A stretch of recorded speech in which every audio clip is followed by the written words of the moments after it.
आप देख रहे हैं केकेडी न्यूज।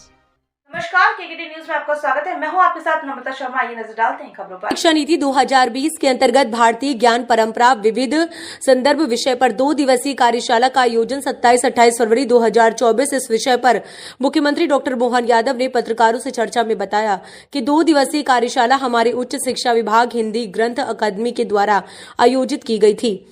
महामहिम राज्यपाल मंगूभाई पटेल और मैं स्वयं और उच्च शिक्षा मंत्री हमने उद्घाटन पर्व पर भाग लिया। मुझे इस बात की प्रसन्नता है कि धीरे धीरे हमारी उच्च शिक्षा नीति लगभग 4थे वर्ष में प्रवेश कर रही है और उस नाते से आने वाले समय में भारतीय ज्ञान की कई सारी विधाओं को अलग अलग सब्जेक्ट के माध्यम से विद्वानों को लेकर उच्च शिक्षा विभाग इस दिशा में ठोस कदम उठाए।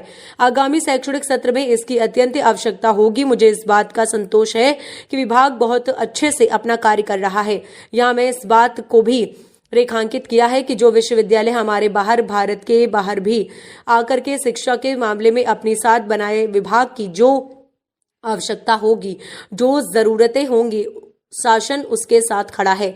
मैं एक और बात आपको बताना चाहूंगा कि उच्च शिक्षा विभाग के हमारे सभी जिनको विश्वविद्यालय की श्रेणी में लिया गया, खास करके शासकीय विश्वविद्यालय के शैक्षणिक जगत के अंदर की जो कठिनाइयां हैं उसको भी पूरा करने का सरकार ने निर्णय लिया है और अब हमारे कुलपति तो कुलगुरु कहलन लगे हैं।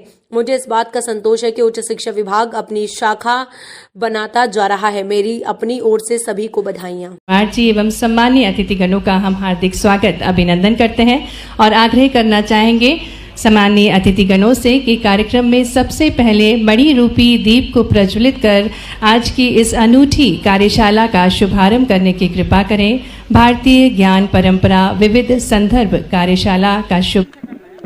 इस विषय पर यह 2 दिवसीय कार्यशाला आज हमारे उच्च शिक्षा विभाग हिंदी ग्रंथ अकादमी के द्वारा आयोजित की गई थी। माननीय महामहिम मंगूभाई पटेल और मैं स्वयं और माननीय उच्च शिक्षा मंत्री हमने इस उद्घाटन सत्र में भाग लिया।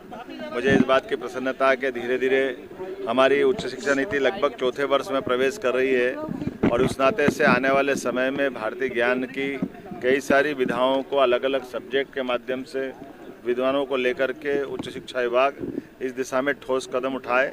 आगामी शैक्षणिक सत्र में इसकी अत्यंत आवश्यकता होगी।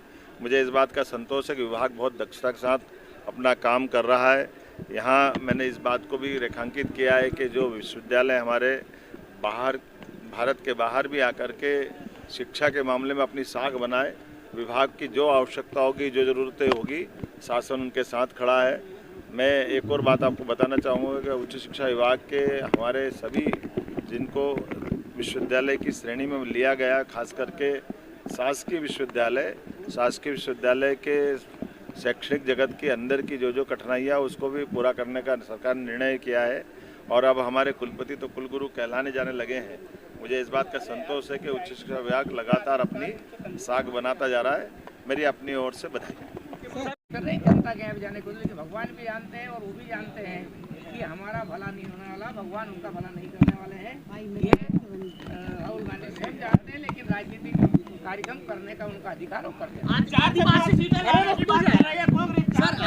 के जो महापुरुष हैं उनके नामों पर और कांग्रेस जितना करे कर ले, कौन रोक रहा है उनको।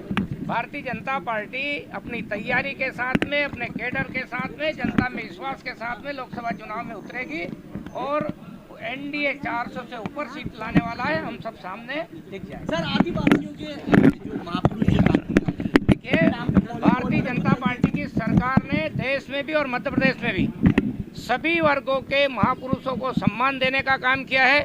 जिन अंग्रेजों ने हमारे लोगों की हत्या की थी और उनके शरीर को जंगलों में फेंक दिया था, ऐसे टांटिया मामा का भी हमने सम्मान करने का काम किया और अभी उनके नाम से एक विश्वविद्यालय स्थापित किया है। जगह जगह पर उनके स्टैचू लगाए हैं।